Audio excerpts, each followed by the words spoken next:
Protesters, cut down by gunfire, are carried into a building for shelter. In this same spot, only a few days later, people who didn't know the dead cry for them. I not feel happy, and I feel sad, and we have no feeling of happiness because of this tragedy, because they died.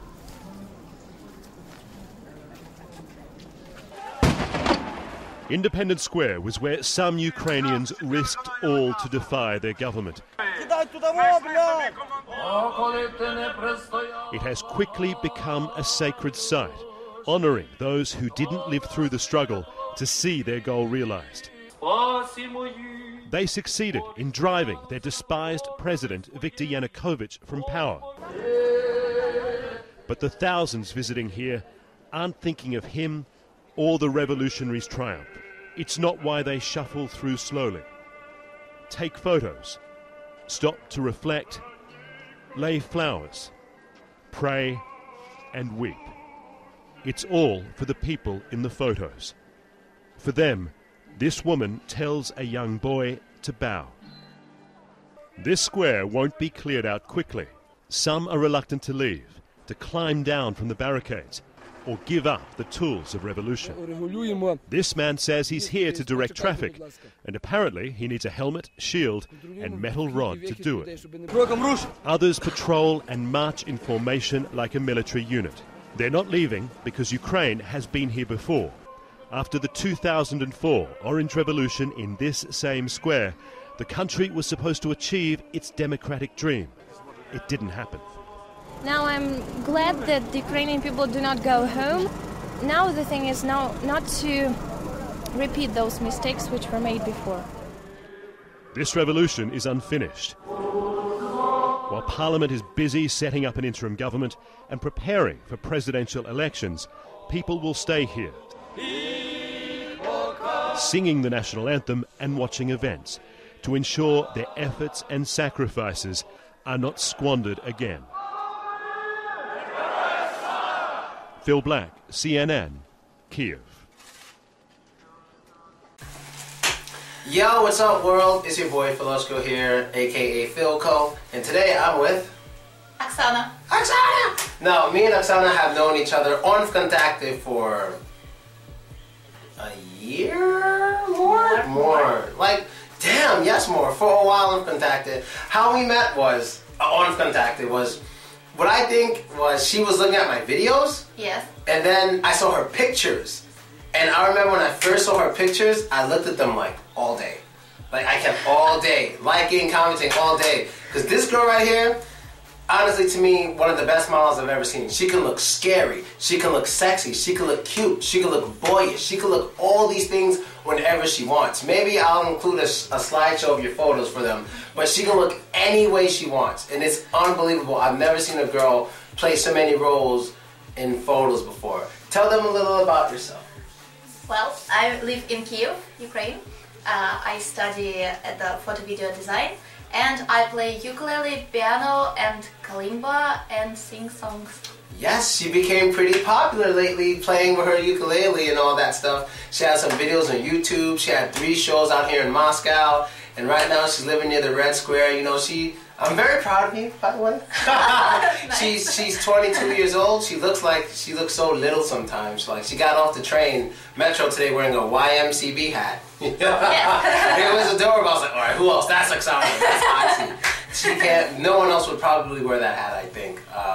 It's rare out here in Russia, yes. But you know, you're cool. It's nice that you know about this hat. I'm glad. A lot of people ask me, what does this mean? And it's just because they're not from where I'm from, so I kind of have a little better knowledge than most people. But let's get to something that a lot of my American people want to know about and Russian people want to know about. This channel, I think, is going to mostly be Russian. But she's from Kyiv. Yes. And why exactly are you here in Moscow? I came here to be safe from the things that happen in Kyiv. But actually, it's okay to live there, but my mom is very worried about me, so she asked me to come here. And a week ago in Kyiv was terrible things. People shoot at each other, but if you were home, you were in safety. Man, I would stay home all the time. A lot of people did that. Because a lot of people from America, at least, we hear that, you know, it's just anarchy, like it's crazy everywhere. Yes, yes. But is it mostly just in the center? It was in the center, but a week ago, bad guys, titushki. Titushki. I don't know what this means. I guess it's just some guys, someone give them money and they do whatever they want. They beat people, they grab it. Do they beat the protesters or do they beat the... I don't know. And the peaceful people and women, they напали. Napali? On the floor? No. School. They took the school with children, scared them. I don't know what happened there, but I heard about children in the school? Yes. They tried to get to one of our university hostels. Mm-hmm. Yes, but they couldn't. Campus, yeah. Yeah, but they couldn't. And the next day in my hostel, campus, yeah. After 6 o'clock of the evening, you couldn't go. Yeah, leave. You could go, but you couldn't leave because it was dangerous. But I leave. But I'm happy. I was on the streets, not in the center, and I was on the streets near the center, not in the Maidan, but near, and it was okay. Oh my God. Yes. Боже мой. And tell them about the new law. Oh yes, I heard about the law against Russian-speaking people. I don't know how it will be, but they tried to make the Ukrainian language the main. But actually, I guess 90% of people in Ukraine speak Russian. And in universities, almost every teacher speaks Russian. And I don't know how it will be. So, is it like... this law doesn't mean no Russian, or you have to know Ukrainian too? I don't know, because the radicals took the power in the country, and they wanted to make the law with уголовная ответственность, like a crime, like something that if you speak Russian it's a crime. But this is very stupid, and I guess it will not be like that. So I don't know what it will be, but the law is.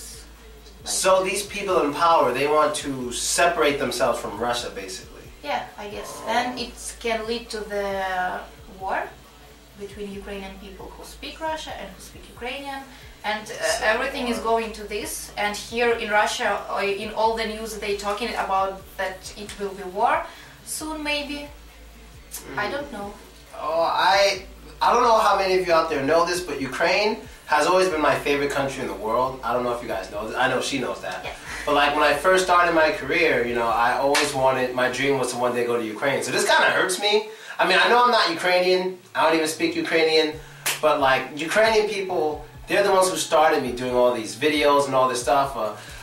No, they're the ones that got me into the Russian culture with the Ukrainian people. They're the ones who got me started. Like the people who used to live in my house, my first girlfriend and her family, you know, and I can't forget how nice these people were to me. So my whole Russian culture-ness all started based on Ukrainian people. And now that this is happening in Ukraine and all these people are dying, getting hit with grenades. Yes, yeah. You know, it just kind of hurts, and it's a place that I always saw as beautiful, beautiful girls, beautiful places, beautiful culture, beautiful architecture, but this is just not something I saw coming so quickly. So I don't know when I'm gonna go. I think I'm gonna have to wait another, I don't know, 6 months maybe. Hopefully it's 6 months. I mean, honestly, if this continues for more than like 6 months, it's going to be a real problem. That's a long time. And a lot of these people I hear are from the west of Ukraine who protest. Like they're from the west and the south. Mm-hmm. Do you hear that too? Запад, west, Запad? Yes, like yes. west over yes. here, east. In the west there are a lot of Ukrainian speaking people, and they are, it's like gossips around Ukraine that people from west don't like people from who speak Russian and something like that. And in the Lvov, When we first decided to go to Lvov, a lot of my friends told, don't speak Russian there because they will hate you. And it's not like that. In Lvov, a lot of people speak Russian and they understand you and they speak with you and smile if you're a good person. But there are actually a lot of bad guys, and they try to rule right now in the Ukraine. A lot of Ukrainians just don't like Russian. Now I remember my first girlfriend, like when I first started talking to her, I thought she was Russian, and oh my God. Never call a Western Ukrainian Russian by accident, people. Don't do it. Oh my God, don't do it. And then at the time, I didn't know what the hell Ukraine was. So I'm like, you're Russian? Ukrainian. I'm like, what, is that in Russia? And like, oh my God. She let me have it. I'm like, what the fuck? Like, we don't learn about Ukraine. We don't learn about Ukraine. Now we all know Ukraine is not in Russia. Now we all know. But before that, yo, most Americans just don't know and kind of don't care at the same time, you know. But we know what Russia is, so anything where they speak a language that sounds like Russian is a part of Russia, except for Poland. Americans know Polish, and not Polish, but they know Poland isn't a part of Russian. Do you know why? Why? Because in America, people tell a lot of Polish jokes. They tell a lot of jokes about Polish people being stupid. I don't know how that got started, but there's a lot of Polish jokes in America. I don't know why. I really don't know why. Just Polish people, I guess, in America, they're seen as like the stupidest white people of all white people because they always make Polish jokes. And I don't think these were my black friends either. These were my white friends making the Polish jokes. Yeah, my white friends make the Polish jokes. Okay, now I'm black. But anything else you want to add that maybe you want Russians or Americans to hear about this situation in Kyiv?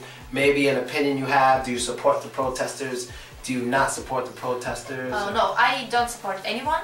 But I'm a little bit nervous about people because they went when it was bloody days. They went there and they were ready to give their lives, and someone of them died, and that's terrible. But one more thing I want to add: don't believe anything that you hear on the TV because it is so untrue. In Ukraine, some TV channels were closed because they were saying the truth. Yes, and that's why they were closed, and you could only see on the internet online translation. And here in Russia, everything is I don't know what they say here, but it's all. Don't believe that. If you want to know something, you just go to the VK and write Euromaidan or something like that, and just read all the news and try to understand with yourself what is true and what is not. Very good. All right. Well, thank you, Oxy. I'm gonna call her Oxy. Thanks, Oxy. I've been waiting to meet you for a long time. I know I'm so tired and I'm dead. I got a video to make about the day I had yesterday anyway, so Bоже мой. I need rest. And hopefully we see you again on camera. Okay. Alright, people, we're out. Say goodbye. Bye. Later.